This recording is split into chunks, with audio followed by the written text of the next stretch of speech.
Good afternoon and welcome to the Heritage Foundation and our Lewis Lehrman Auditorium. We, of course, welcome all those who join us on these occasions on our heritage.org website. Would remind everyone here in-house, if you'll be so kind to check your cell phones that they've been turned off, it's always appreciated. And of course, we will accept questions or comments at any time from our internet viewers, simply emailing us at speaker@heritage.org. And we will post the program within 24 hours on our Heritage homepage for everyone's future reference as well. Hosting our guest today is Rob Bluey. Rob is director of our Digital Media Office and director also of the Center for Media and Public Policy. A journalist and blogger, Mr. Bluey and his team promote heritage content and policy prescriptions on a dozen digital platforms. Through Heritage's Center for Media and Public Policy, he also focuses on promoting investigative journalism and government transparency. He's co-founded the Future of Journalism Summit and Breitbart Awards in 2012 with the Franklin Center for Government and Public Integrity. He is a member of the Broadcasting Board of Governors Commission on Innovation and serves on the Board of Visitors for the Institute of Political Journalism. Prior to joining us here at Heritage in 2007, he served as an assistant editor and then editor of humanevents.com and was a managing editor of the Human Events print edition. He also was a reporter for the Cybercast News Service. Please join me in welcoming my colleague, Rob Bluey. Rob?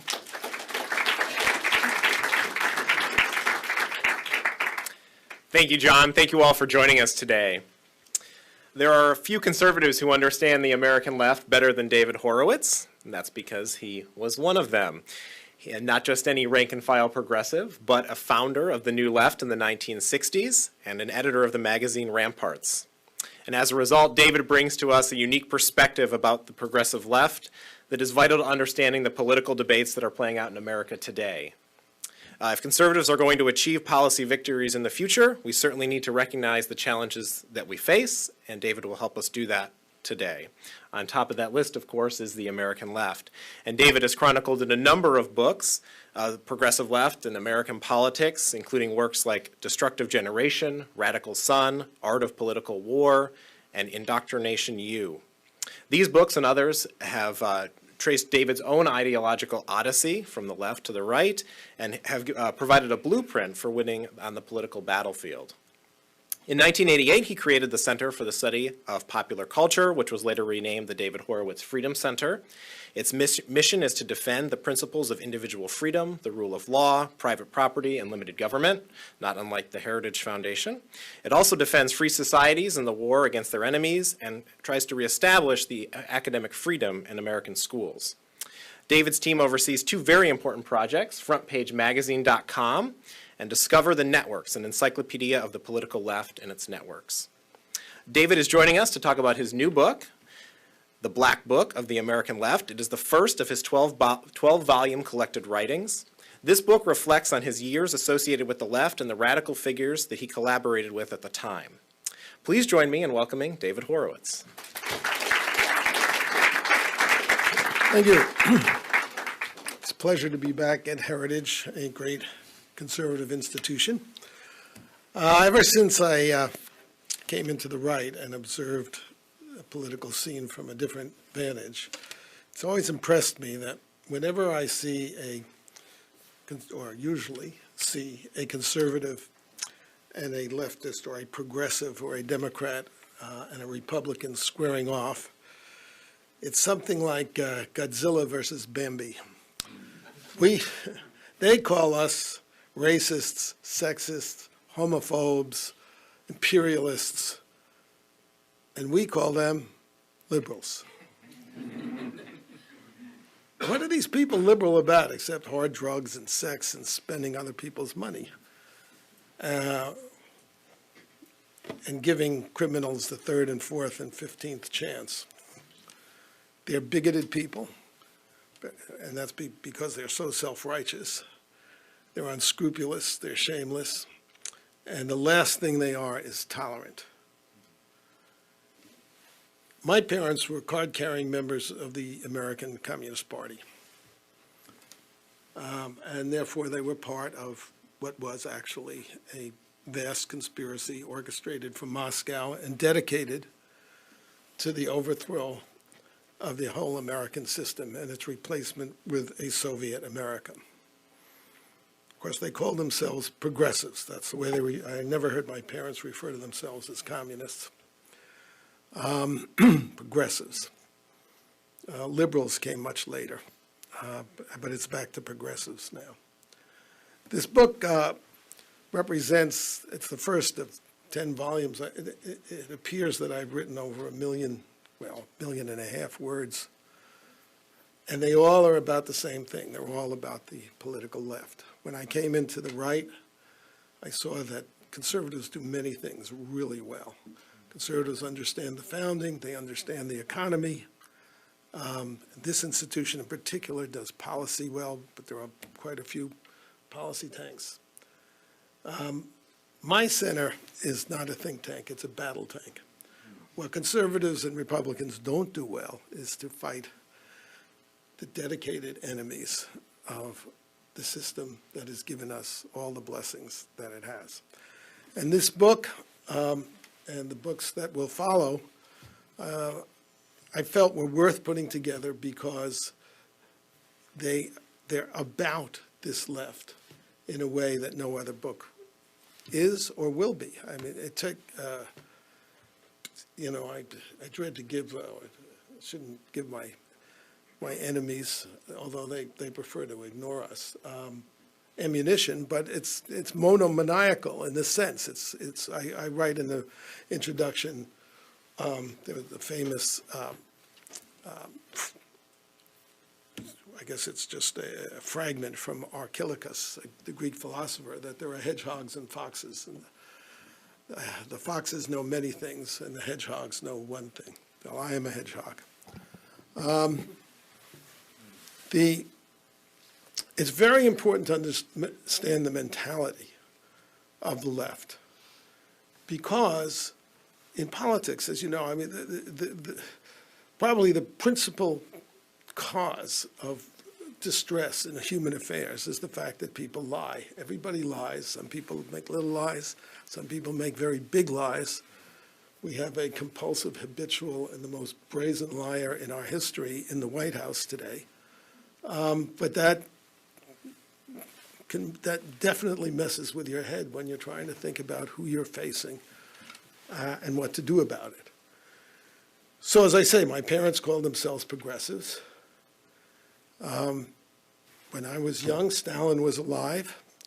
The slogan of the agenda of the American Communist Party was a Soviet America, and doing everything in their power to make America lose the Cold War and the Soviet Union and its system spread worldwide. That's what they were about. But the slogan of the Communist Party in those days was peace, jobs, and democracy. Heard that before? So I can tell you from I've been at politics. I marched in my first May Day parade when I was 9. That was 1948. So all those years, the communist left, the left that I was born to, has gravitated into the Democratic Party and is the Democratic Party today.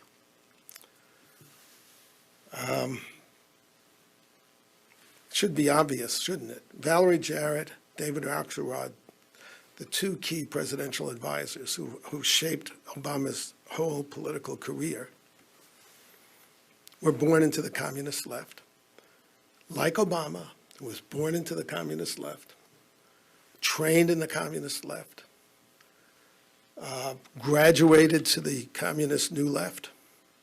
There was no new left. That's what the 60s should have showed everybody. When I realized that's when I got out. I always thought, when I was in the left, when I described myself as a Marxist revolutionary, I mean, I was critical of the Viet Cong.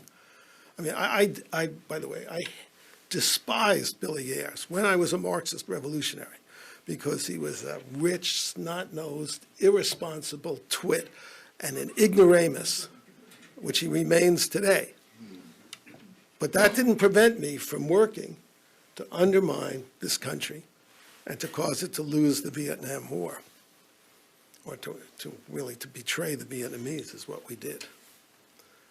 And I'm going to do this really quickly. People will say, oh, Horowitz is a relic, he's an extreme, I mean, using language like this. But this is the reality of the mentality. Take, for example, Ruth Bader Ginsburg, and of course our whole perspective, even those on the right, is skewed by the fact that our culture is so dominated by leftists, you know, our press, the definers of our language. Ruth Bader Ginsburg is a left-wing ideologue extremist. That's what she is. There were 4 Republican votes against her confirmation, 4. She was waltzed into the chamber by Orrin Hatch, but got the endorsement of the Republican Party. Not too long ago, Ruth Bader Ginsburg gave an interview. It's when the Muslim Brotherhood was still ruling Egypt, or had just come into power.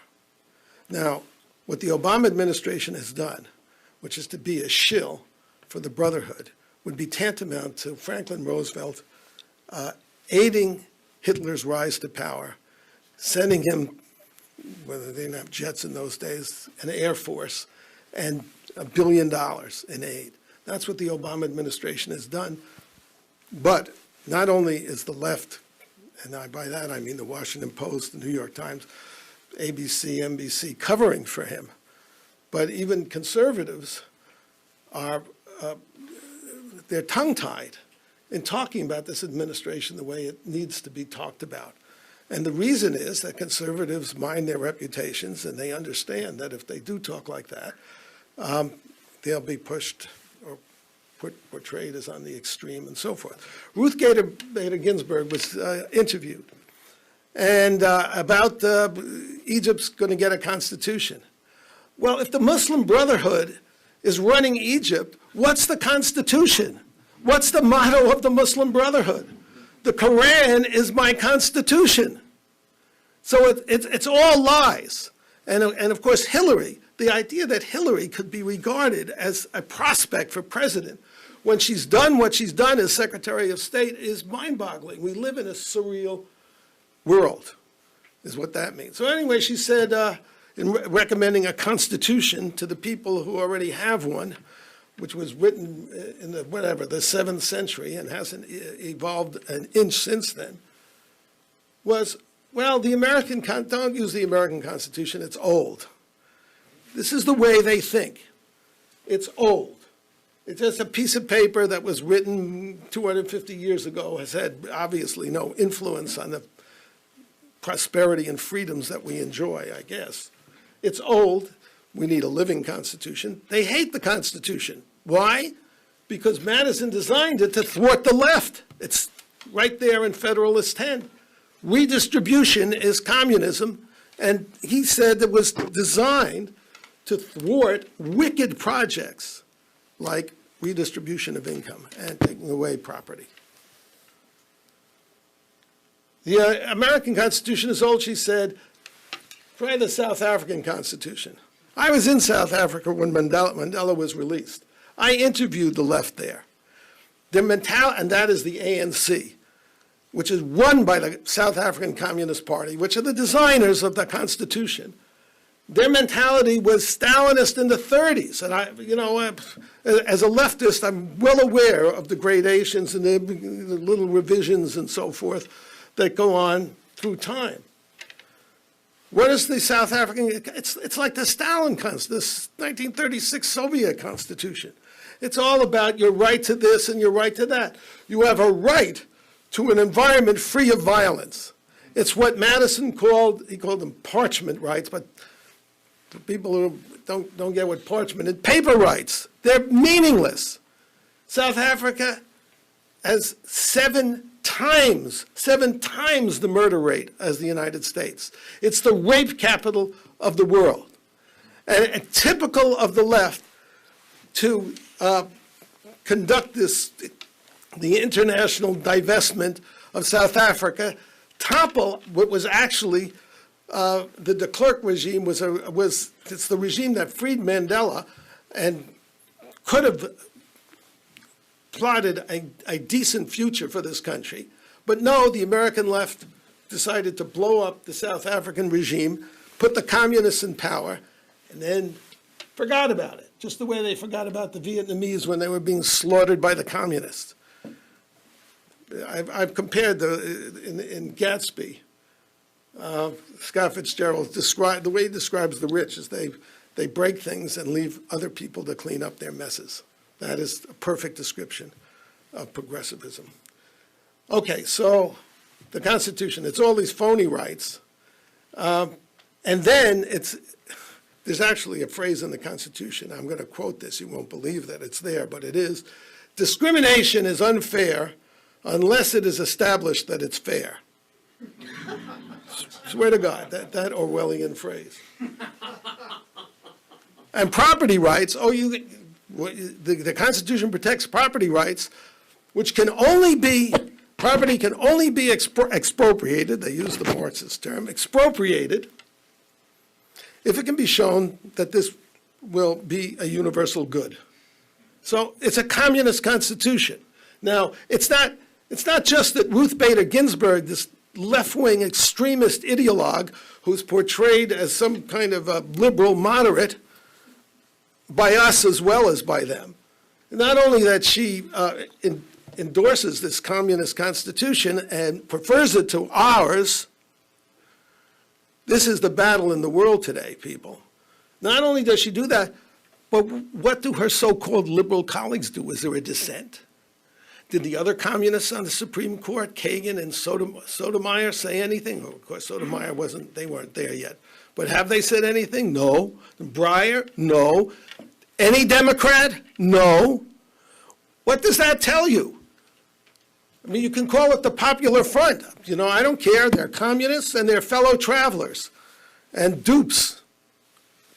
But the mentality of the Democratic Party today is a communist mentality.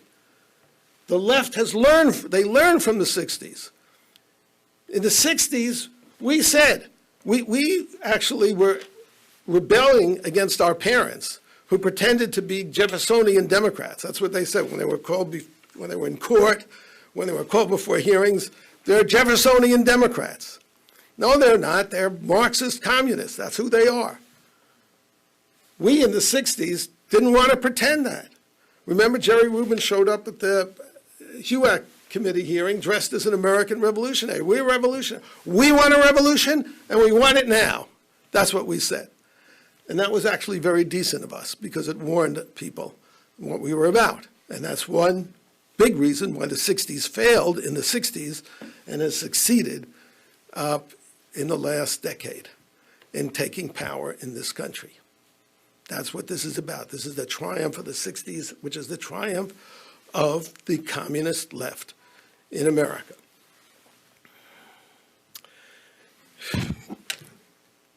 All right. I want to just say one other thing. You'll say, well, they're not communists because they're not putting people in the gulag or suppressing their free speech. Well, that's because they can't yet. I conducted a quixotic campaign on American campuses. I based it was for an academic bill of rights for students.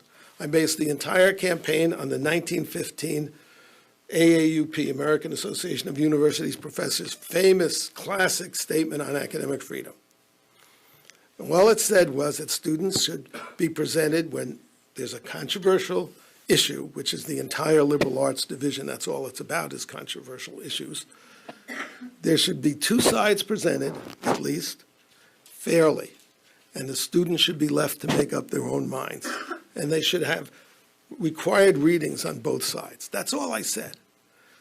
I was pilloried from one end of the country to the other by the AAUP and by the AFT and by Democrats. And I had pitiful support from Republicans. The universities today, a conservative on a faculty is as rare as a unicorn. Well, there are some, but 2 or 3, 5, maybe. And they're all, of course, subject to punishments if they are vocal and active conservatives. So most of them are not. Is there a protest from the liberal House about the suppression, about the one-party system that's been imposed on our universities? Not to mention the student newspapers. No. So they are revealing their true agendas to the point that they think they're able to. And of course, the mentor of the entire left today, Saul Alinsky, that is the message of his book.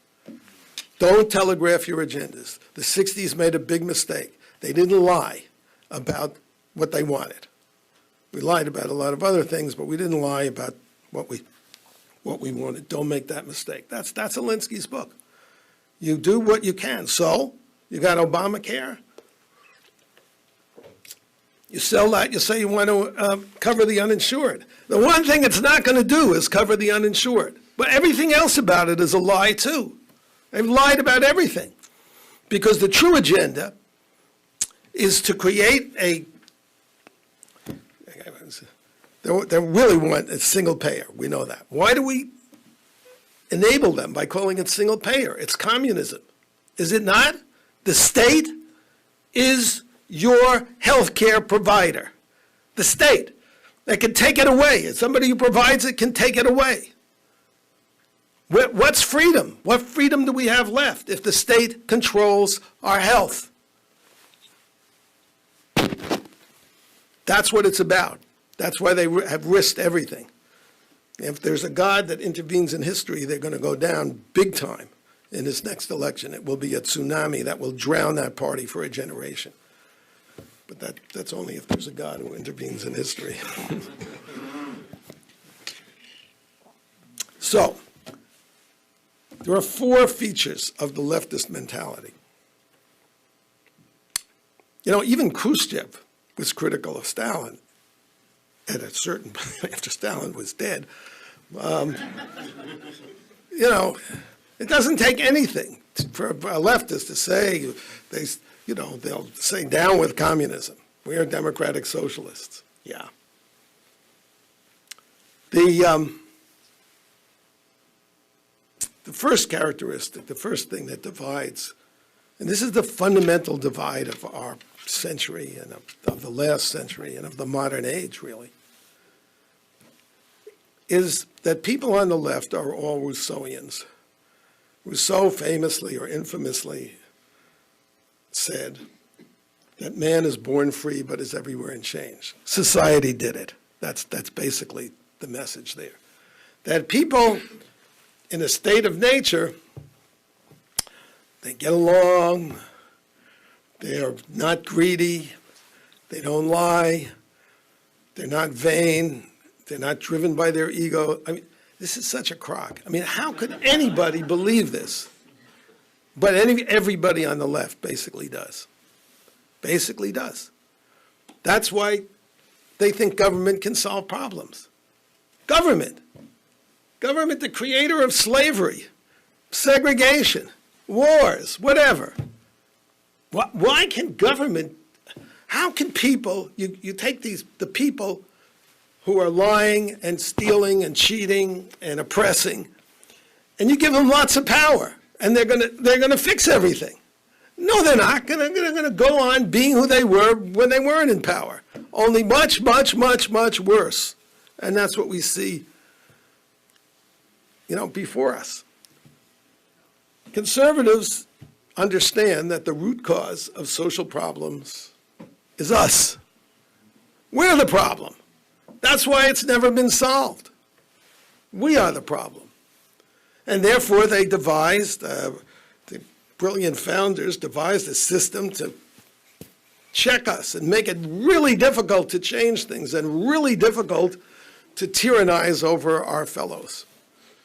That's what the system is about. That's why the rights are all negative. They're things that government can't do to you, because your basic rights are not given by government, but they're given by your creator. Now, if you believe that social institutions are the source of the problems, and that if you change social institutions, you can change people, Even Hillary Clinton said we have to redefine what it means to be human in the 21st century. That is communism, people. That pure and simple. That is what drives them. That's the core belief. If we get enough power and change social institutions, we can create new men and new women, and they're all going to get along, and everything is going to be just peachy. That is the mentality of the Democratic Party today, and there are no dissenters in that party. None. Zippo. That's who we're facing. The second thing to know about the left, and they like the term progressive, because they believe that history is a forward march. Things are getting better and better. Now there are setbacks, but it's moving forward. Barack Obama placed a carpet in the Oval Office, which has an inscription. The moral arc of the universe is bent towards justice. No, it isn't. No, it isn't. Is there a worse century in human history than the 20th century from the point of view of the slaughter of human beings, the genocides, the slave labor camps, and the oppressions? And the 21st century, if we don't stop these people, is going to be a lot worse. It's the first thing I said when Obama got elected the second time. A lot of people are going to die because of this election. And unfortunately, it's proving to be true, and will be, if they had conducted that deal with the Iranians, truer still. So progressives believe that there's a happy future. And in fact, and their minds are focused that way. It's a complete contrast to conservatives. Conservatives are what used to be normal in this country. The founders were conservatives. The idea is their view of history was such that they're focused, conservatives generally, of course, are focused on the past. That is, on learning from the past. This is what human beings have been like for 3,000 years. Democracies have been tried, monarchies have been tried, aristocracies have been tried, and these are the problems. And they didn't think that democracy was a big solution. They thought, like Churchill, it's the worst system except for all the rest. And they were very conscious of the flaws of preceding democracies, which is why they instituted the checks and balances. So conservatives are pragmatists, and that's why they're so hungry for deals. My message to Republicans, don't make any deals that help the Democrats and Obama for the next year, please. You can make deals when you are in the driver's seat. Don't make deals from weakness. Progressives are focused on the future. And what's the chief characteristic of the future? It's imaginary. It's never the future they are focused on never existed in human history. And as conservatives, we understand it can never exist. It's an impossible dream and a very, very destructive one, as we know from the history of progressive movements in the 20th century, which killed 100 million people in peacetime. Hitler killed them in wars. He killed plenty in peace, but he didn't kill 100 million people. It took a progressive to do that. It is as I've said in many places, a crypto religion. The world is a fallen place. And we're going to save it. This is what makes them so dangerous. They see themselves as a savior. A decent, I would say authentic, but an authentic religion says the world is a really screwed up place. And human beings are incapable of unscrewing it. But when we die, you have a faith. You can't know, you have a faith. My friend Christopher Hitchens could not know there was no God. That's just his religious faith. But a true religionist has the faith that it'll all be sorted out on the other side when we see face to face. That's the only kind of redemption or belief in redemption that I can respect. People who believe the redemption will take place in this life and they're going to be part of it, that's the Hitlers, that's the Lenins, that's the Maos. And unfortunately, it is the ideology, moderated, of course, but the ideology, I mean, moderated for the American framework of the Democratic Party and the progressive left. If we have the power, we can do it. So if you believe that, as I said, that social institutions can change things by getting enough power, then when you look at your opponents, who are the people who are not going along with the program? You see yourself as the army of the saints. Who are they? They're the party of Satan. You are the party of Satan. If you want to understand a so-called liberal, just think of a hellfire and damnation preacher and his mentality. That's what it is. That's why they're rude. They're always interrupting. That's why it doesn't bother them in the least that there are no conservatives on their faculties, because conservatives are evil. They're spreading ideas that are evil, that are keeping people from enjoying this paradise on earth that they're going to bring about. Third characteristic is their alienation from this country, and that leads to their, what I generously call uncertain loyalties. We're the problem. America's the problem. What weakens America is actually good. You can't understand Obama's policies without understanding that. But we're complicit. Obama paid no attention, really, to the, well, conservatives will understand this phrase, but Romney should not have used it in a presidential debate before 70 million people. He didn't care about the status of forces agreement. That is, we spent $1 trillion, we lost thousands of lives to keep Iraq out of the Islamo-fascist hands, and Obama just kissed it all goodbye.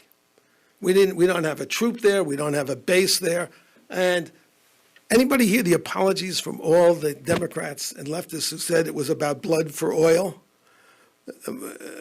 What oil did we get? The Chinese got the oil. America is a patsy. That's basically, but Obama betrayed every American that gave their life for the people of Iraq, every one of them. And not a single Republican said anything, or accused him of that betrayal. And it's not, look, it's not just Republicans. I mean, I know there's a lot of people probably here who think of themselves as conservatives rather than Republicans. Well, what did conservatives do? Where's the conservative screed on that? There is none. There is none. I mean, waking up a little bit over Benghazi. It's the most shameful act in the history of the American presidency. It's so un-American. It's beyond politics. Americans don't leave their dead on the battlefield. They certainly don't abandon American heroes. These were Navy SEALs who served Obama. You don't hang up the phone and forget about them when they're fighting for their lives for the next 7 hours. But he did. He did, and so did Hillary.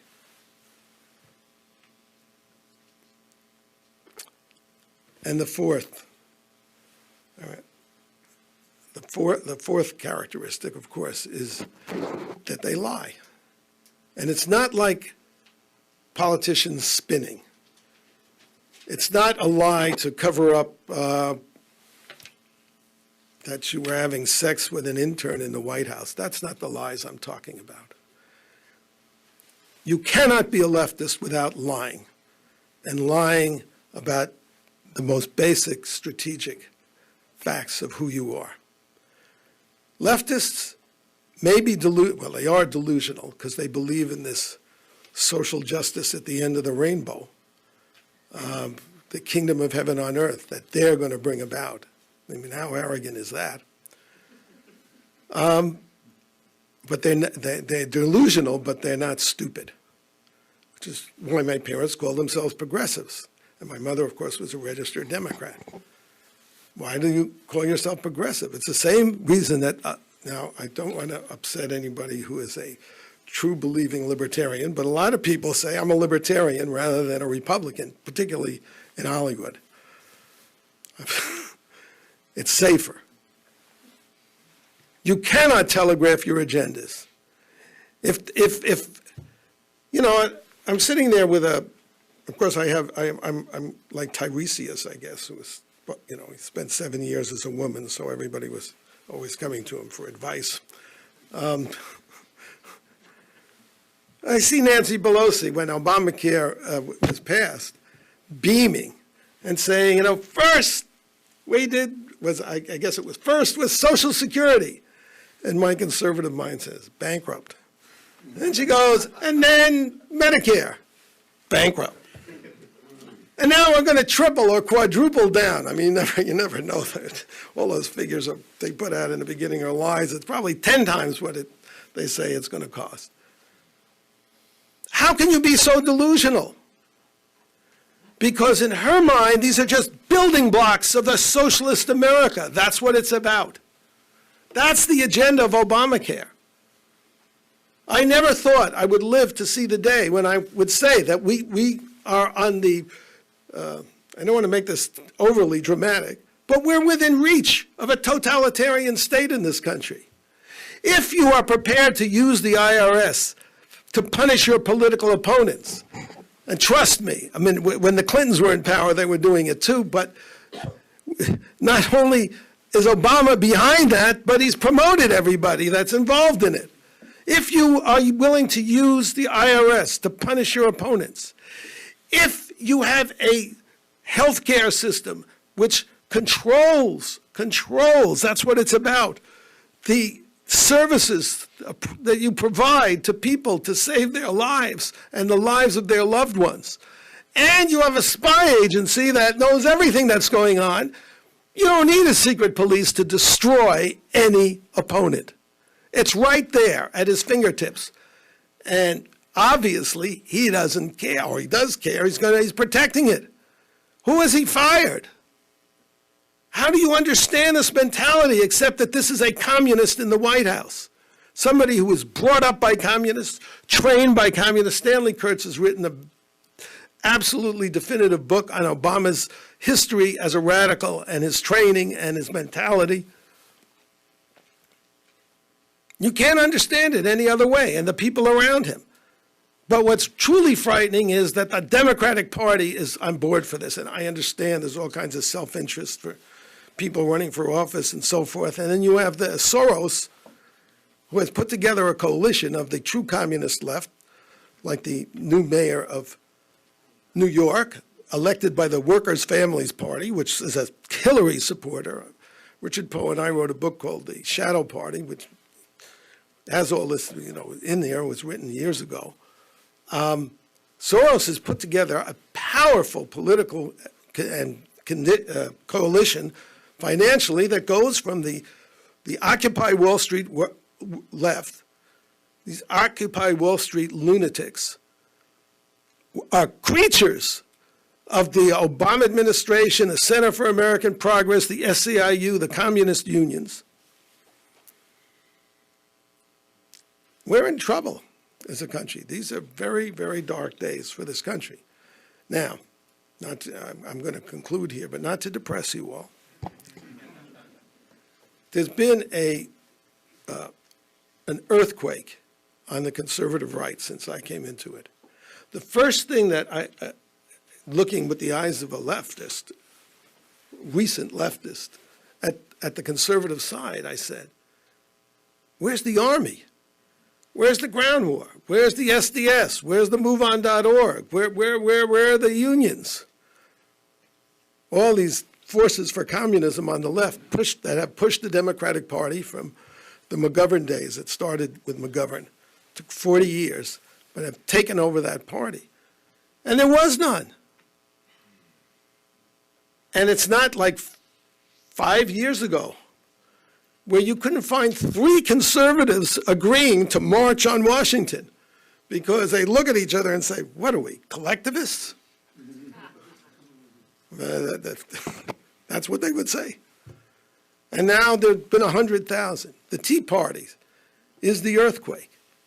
you would not have a Cruz standing up and saying, no, we are not signing on to this without the Tea Party. And the best thing that all Republicans can do is just stop the fratricide right now. Let the primary voters decide. You have any belief in this system as a democracy, you have to believe in the grassroots that it's going to make mistakes. Everybody in politics makes mistakes. I do think, personally, that candidates should be vetted just so that we don't get loons like Christine O'Donnell being supported by the party. But to me, there should be a committee of two to vet candidates. And candidates would have to get all the money that Republican candidates get once they're elected in a primary, unless the two of them, both of them, unanimously say no. And those two, I picked symbolic figures, would be Ted Cruz and Karl Rove. That's the way forward. And the final thing I have to say is we cannot beat the left. Remember Whittaker Chambers in the preface to Witness said, I am leaving the winning side for the losing side. Why are we going to lose? He said, because communists have an idea they're willing to die for, and we don't. We do have that idea, and that idea is freedom. Everything that Obama and the left is doing is a threat to individual freedom. Do not talk about Obamacare and the debt as though they're accounting problems. What they are daggers aimed at the youth of this country. It's a war on the young. Because of Obamacare is taxing young and healthy people. That's what it's about. Heavy taxes on them to fund people who are at the end of their lives and, who have abused themselves. Maybe they've just been unfortunate. We can find a way to help them. But we don't have to do it by punishing the young, by having them graduate from college with $100,000 debts, with running up trillions of dollars in deficits that they're going to have to pay. What does that mean? It means another day of indentured servitude. Taxes are a form of indentured servitude. You work for the government instead of yourself. And what Obama has done and what the Democratic Party is dedicated to doing is increasing the days when you are a servant of the state and not free. And that has to be the Republican rallying cry. Thank you.